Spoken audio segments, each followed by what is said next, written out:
Bonne fin d'après-midi les pirates, hein. On se retrouve à 19 h pour les lives du jeudi, évidemment. On va aller faire un petit tour sur les messages que vous m'avez envoyés. Nouvelle publication. Alors, Joris dit: ne perdez pas espoir, reconnexion et projection dans le futur. Les paroles de Cricri, j'attends les actes. Je n'étais pas censé passer des vacances avec toi, ma chérie. Et là, tu es chez ma mère aujourd'hui avec un jour d'avance même. Ah ben ouais, c'est génial. Je fais gaffe tout de même à ton petit côté opportuniste. Évidemment, ouais, il risque d'y avoir des rebonds à la rentrée, ça on le sait.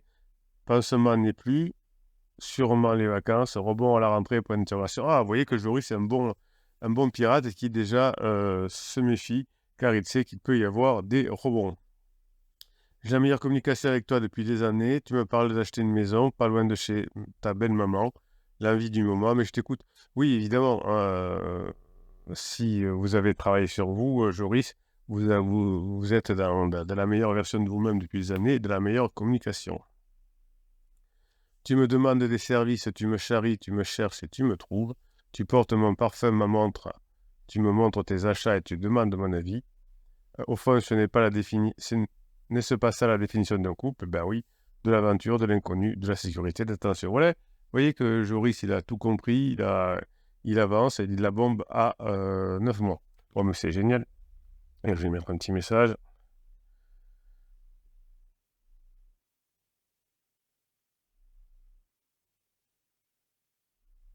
Bon, vous voyez que quand ça bosse, on a des résultats. Bon, on n'est pas surpris de ça, hein. J'ai eu papa, j'ai eu une bonne note à maths. Eh bien, t'as bien travaillé? Oui, ben voilà, c'est pour ça.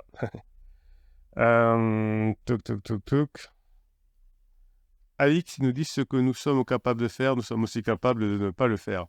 Oui, hein, ça vaut le coup de se maintenir dans ce qu'on veut faire et de maintenir ses pensées, ses émotions, de ne pas faire d'erreur. Surtout, contrôlez vos émotions, on vous dit. Ouais, très bien. Tuc, tuc, tuc. Juju, on continue dans la phase de plateau, traversée du désert. J'ai trouvé un appart, il faut que tu m'aides pour le prendre en disant qu'on le prend à deux pour le dossier. J'ai pas de doute sur son honnêteté financière, mais difficile de rester en Europe sans pour l'empêcheur de vivre qui va te contrôler. Oui, bah là c'est simple. Dis non, bah, écoute, je peux pas, je préfère pas. Moi, tu sais, ça me gêne. On verra plus tard. Faisons la rentrée comme ça. Ensuite, on verra. Alors, qu'est-ce qu'ils ont conseillé, les pirates? John Sparrow dans le même pétrin. Ben oui, c'est comme si votre enfant, votre ado en crise, papa, je veux acheter une voiture, mais c'est toi qui la paye. Maintenant, va travailler, assume si tu peux. Et comme ça vous permet évidemment de montrer que vous avez changé tant que vous êtes ensemble. Vincent dit ce n'est pas facile comme situation. Oui, oui, c'est pour ça qu'il faut voter en touche en disant on verra plus tard. On ne peut pas le dire amen sans faire de repulsion et en même temps, même en répondant de manière légère, j'entends ton besoin mais je ne le partage pas. Non, c'est pas ce qu'il faut dire. Non, non, Vincent. Il faut dire on verra plus tard. Là, c'est la rentrée, je sais pas, faut y réfléchir, etc. On passe pour quelqu'un qui met des bâtons dans les roues. Oui, alors quand vous dites non, comme pour les enfants ou les ados en crise, vous aurez 2 jours de bouderie, hein, ça c'est normal, ou 3 jours. Ça arrive, vous le savez. Je sais que ma cri-cri, dit Vincent, est en pleine recherche, car épuisé de dormir à gauche, à droite, faire la route, et je cite, d'avoir sa vie dans sa voiture. Oui, et j'essaye de me faire des questions-réponses pour être préparé. Oui, écoute, ben, viens à la maison, tu dormiras sur le canapé si tu veux, si t'en as marre de faire la route.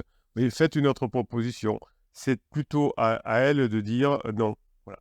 Moi, je te fais une proposition, viens à la maison, voilà, ça va bien se passer. Je te tirerai un peu les chevilles, bien sûr. Je te ferai des guilis la nuit, mais bon, sinon, ça devrait aller. Mais non, mais moi, je ne viens pas. Bon, mais écoute, voilà. C'est plutôt la personne qui va dire non, hein, plutôt que vous. Hein, c'est toujours malin de faire comme ça. Alors après, on peut faire son bonhomme ou sa femme. Non, mais non, je ne te le ferai pas, tu m'as vie, etc. Donc moi, je sais que ça fonctionne ça, parce qu'on dit on verra plus tard, hein. C'est comme ça marche aussi avec les enfants. Écoute, on verra plus tard. Ça marche. Hein, c'est pas non.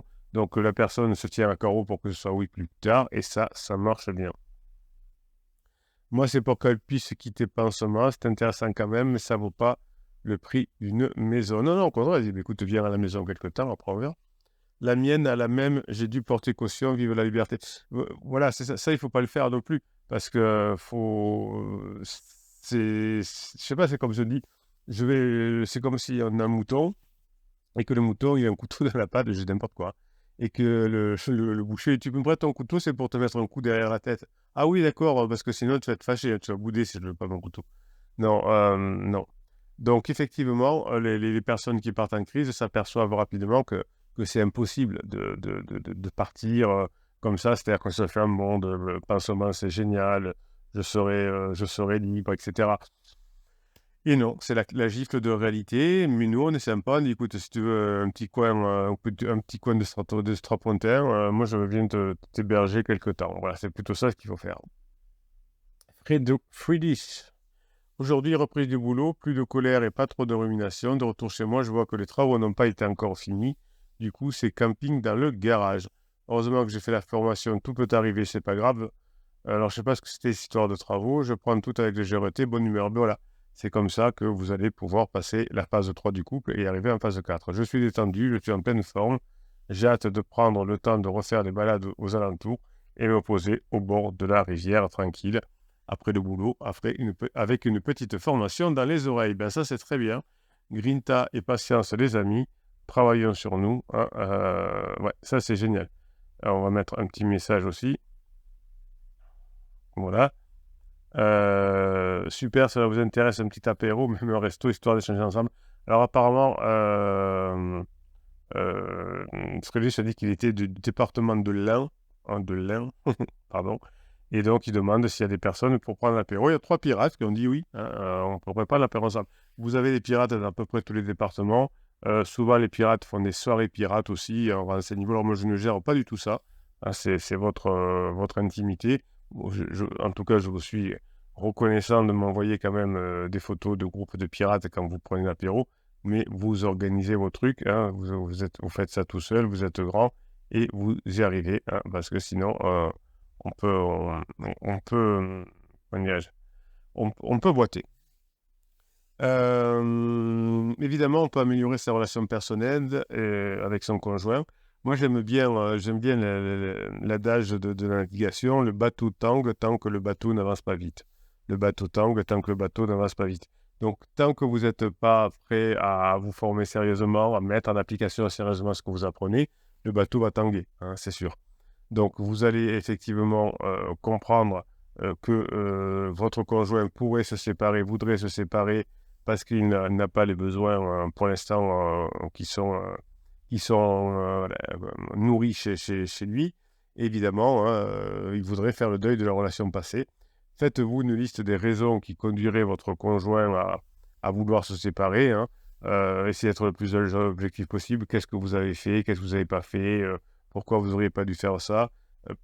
En vous plaçant du point de vue de votre conjoint, identifiez les points de désaccord, les frustrations, les blessures, les incompréhensions, les manques, et faites une liste des besoins et des attentes que l'on vit vis-à-vis de son conjoint et de la relation. Vous allez essayer d'être le plus honnête possible, sans se censurer ou se conformer aux normes sociales. L'idée, c'est de faire un point pour ensuite montrer que l'on peut aller beaucoup plus vite. On va renouer le contact avec son conjoint, on va se réconcilier, on va mettre en application tout ce qu'on apprend, on va exprimer ses envies, ses besoins, on va écouter ceux des autres, et tout ça va faire que l'on va pouvoir revenir ensemble. Vous voyez qu'il y a beaucoup de pirates qui reviennent cet été ensemble. Je suis un peu surpris parce que d'habitude, l'été, il y a toujours des pirates qui reviennent ensemble, mais pas autant que cette année. Donc je suis tout à fait content. Ça veut dire que les formations payent, ça veut dire que vous travaillez correctement, et ça veut dire que les pirates, entre vous, vous êtes au top. Donc vous allez apprendre pendant cet été à reconstruire une relation solide et harmonieuse. Hein. Vous allez faire une liste des engagements que vous êtes prêts à prendre avec vous-même.